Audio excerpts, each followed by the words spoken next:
புடலங்காய் கூட்டு எப்படி பண்ணுறது பார்க்கலாமா? புடலங்காய் இது மாதிரி தோல் சீவிக்கணும்.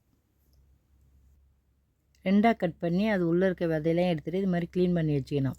இதை மாதிரி ஒரு பாத்திரம் எடுத்து அதில் தண்ணி ஊற்றிட்டு நம்ம இதை மாதிரி 2ஆக கட் பண்ணி வச்சுது அதில் போட்டு நல்லா இதை மாதிரி கழுவிக்கணும். இல்லைன்னா மண் இருக்கும், அதில் நல்லா அலசி எடுத்துடணும்.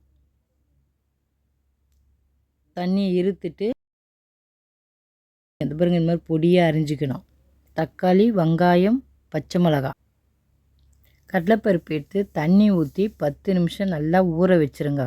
ஊறின பிறகு எடுத்து குக்கரில் போட்டுருங்க. குக்கரில் போட்டுட்டு வெங்காயம், தக்காளி, பச்சை மிளகாய் இது மாதிரி சின்ன சின்னதாக கட் பண்ணி வச்சுங்க. இப்போ கடலைப்பருப்பு ஊறிடுச்சு, அதை எடுத்து ஒரு குக்கரில் போட்டு தண்ணி ஊற்றிட்டு வெங்காயம் சேர்த்துங்க. தக்காளி, பச்சை மிளகாய்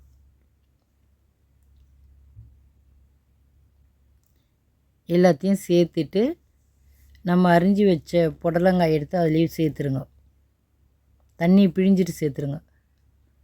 உப்பு, மிளகுத்தூள், மஞ்சள்தூள் குக்கரில் போட்டு மூடிட்டு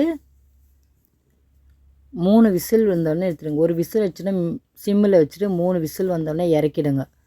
இறக்கிட்ட உடனே பருப்பு, புடலங்காய் ரெண்டுமே வெந்துட்டுருக்கோம். இது பாருங்கள், கொஞ்சம் போல் தண்ணி இருக்குது. அதை ஸ்டவ்வில் வச்சு அதை கொஞ்சம் தண்ணி சுண்ண பிறகு ஏற்கலாம். இது பாருங்கள், தண்ணி சுண்டுச்சா? இப்போ இதை தாளிக்கணும். தேவையான பொருட்கள் பார்க்கலாமா? இது தாளிக்கிறதுக்கு கடுகு, உளுந்து, கறிவேப்பிலை, காஞ்ச மிளகாய், பூண்டு. ஒரு கடாய் வச்சுட்டு கொஞ்சம் போல் எண்ணெய் ஊற்றி கடுகு போட்டு பொரிஞ்ச உடனே காஞ்ச மிளகாய், கடலைப்பருப்பு, பூண்டு. காஞ்ச மிளகாய் எடுத்து வச்சுருங்க, எல்லாம் கருகிடும். அதுக்கப்புறம் பூண்டு போட்ட பிறகு கறிவேப்பிலை எல்லாத்தையும் சேர்த்து நல்லா வதக்கிட்டு அந்த கூட்டில் எடுத்து ஊற்றிடுங்க. இப்போ அந்த காஞ்ச மிளகாய் எடுத்து வச்ச பிறகு அதையும் அதில் சேர்த்துருங்க. சேர்த்து எல்லாத்தையும் கலக்கிட்டு கூட்டு ரெடி ஆகிடுச்சு. சாப்பிட்டு பார்த்துட்டு எப்படி இருக்குன்னு சொல்லுங்கள். நீங்களும் செஞ்சு பாருங்கள்.